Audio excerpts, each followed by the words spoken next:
Hi, my name is H1N1, and this case study presentation is about the H1N1 pandemic. First, I'll talk about some background information. Upon the first case of detection, reports thought that this was a swine origin influenza virus due to its genetic similarity to North American swine lineage H1N1 and Eurasian lineage swine origin. But at the time, this strain was thought to be linked to pigs. It wasn't until the following cases that it was determined that this strain was transmitted through humans. It was then called the influenza A H1N1 PDM09, and it lasted from 2009 to August 2010. This strain was vulnerable to antiviral drugs such as oseltamivir and zanamivir and resistant to adamantines, so distribution of the antiviral drugs was quickly implemented. The majority of H1N1 cases are mild to severe. It depends on the patient's age and coexisting diseases. It was also considered as a quadruple reassortant by the CDC due to the mixing of genes from humans, birds, and North American and Eurasian pigs. Despite its genetic makeup consisting of pig DNA, there was no relation to pigs as this was a human to human transmission. In the US, the first two cases were detected in children under the age of 11, 130 miles apart in California, and 28 days before the first US case. This flu was seen in a confirmed case in Mexico. This was an issue because 2 months after the first two cases in the US, 74 countries followed with confirmed lab infections. The high levels of summer infections, especially in cooler months in the Northern Hemisphere, have caused rapid spread and school closures. Children and young adults were the most susceptible population due to not having immunity, so public health had to act quickly. There was an estimate of 60.8 million cases, 274,304 hospitalizations, and 12,000 deaths in the US alone. About 150 to 575,000 deaths worldwide after the first year. 80% of the fatalities were for patients younger than 65 years old, but younger patients were also the fastest to recover. Women had a higher risk for hospitalization and death than men. Despite the high number of cases, the fatality was only 0.3%. Babies under the age of 1 were more likely to be admitted to the hospital, and even if patients over 50 were only 6% of the infected population, 7 out of 10 older patients died. Step 2 is analyzing the current situation. One factor to be considered in designing solutions would be different age groups. 2/3 of the older infected patients showed immunity since those born before 1957 were exposed to an H1N1 subtype virus when they were younger. The virus had a lessened impact on older generations, but comorbidities can raise the severity. Since this virus mode of transmission is through inhalation of respiratory droplets from one human to another, public health programs should consider minimizing this exposure. The location of cases is an important factor. Transmission is quick when people travel, so travel restrictions should be implemented to decrease transmission. Since young people have an increased risk, factors such as the area they're living in should be considered. Does the area they live in require more public health attention? And are they living in an area where they can protect themselves?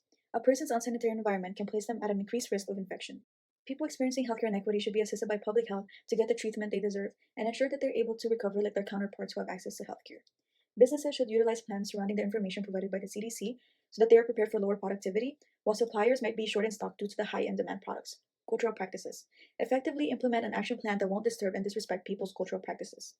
Consistent and frequent updates. Consistency in information lessens confusion and anxiety. When people know what is happening around them, the more they feel in control of the situation. Mental health support. Counseling should be readily available since quarantine can be an isolating time for infected patients and families.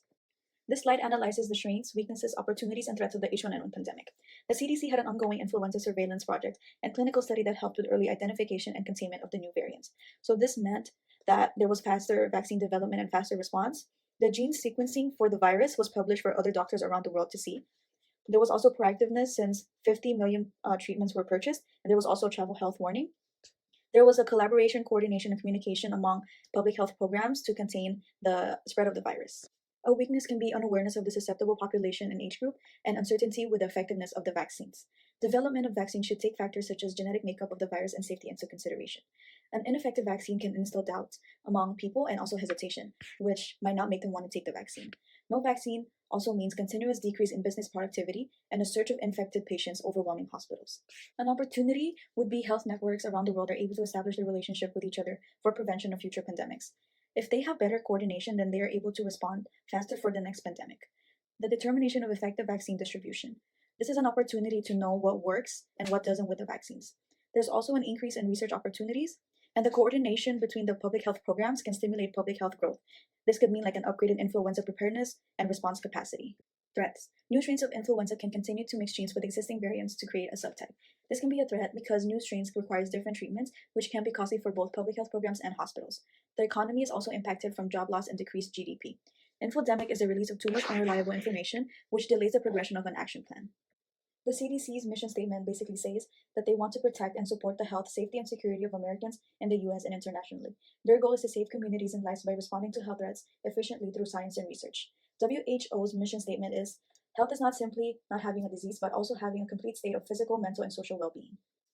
Step 3. Prioritize core issues. Influenza is commonly found in pigs with many variants. The 2000 H1N1 is unrelated to the other H1N1 viruses previously found in the humans, so it took time to initiate an action plan.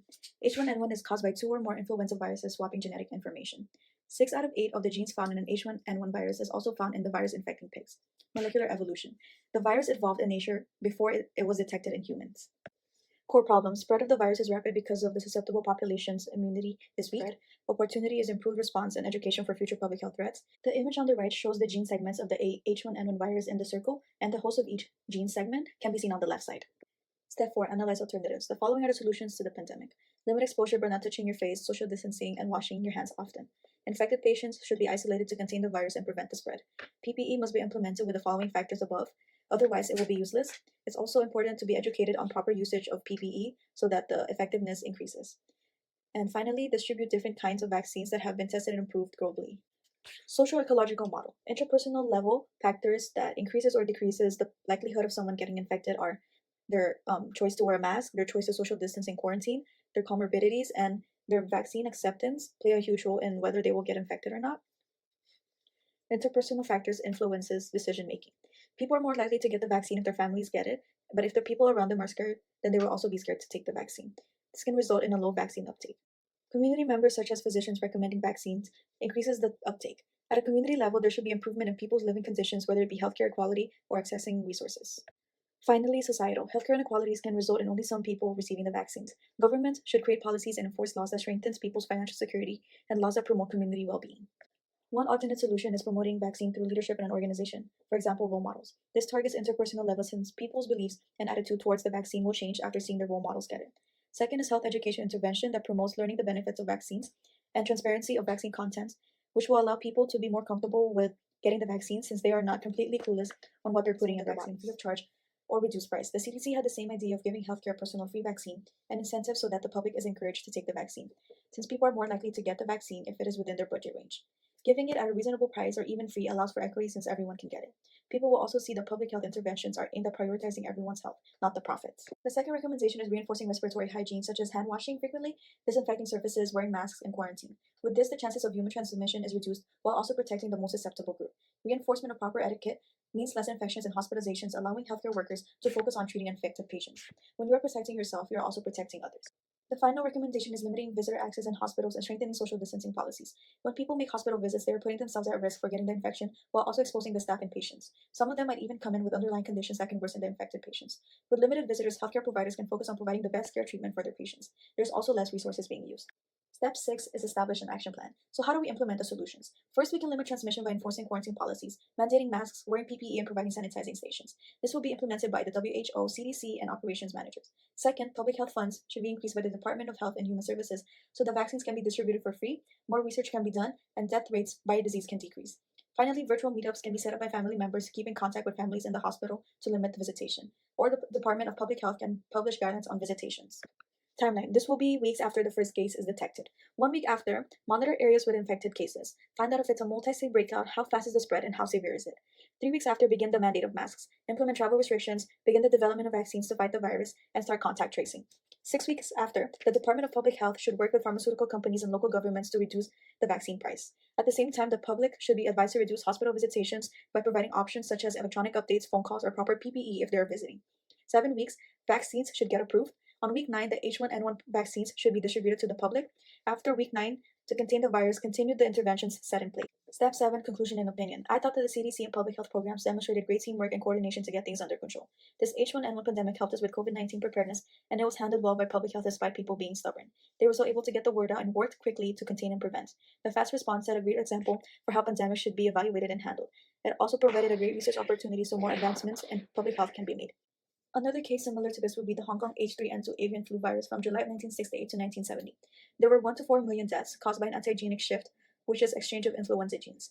Wild water flows carried the virus and they spread it to humans. Solutions for this case were stockpiling and distributing H3N2 vaccines and antiviral drugs for prevention. There were also strict infection control measures, rapid exchange of information, monitoring systems for Asian poultry flocks. One difference is that the current flu vaccines designed for influenza A and B gives less protection for avian influenza, which is H3N2. These are the list of cited references used to bring this presentation together. That is all for today, and thank you so much for your time.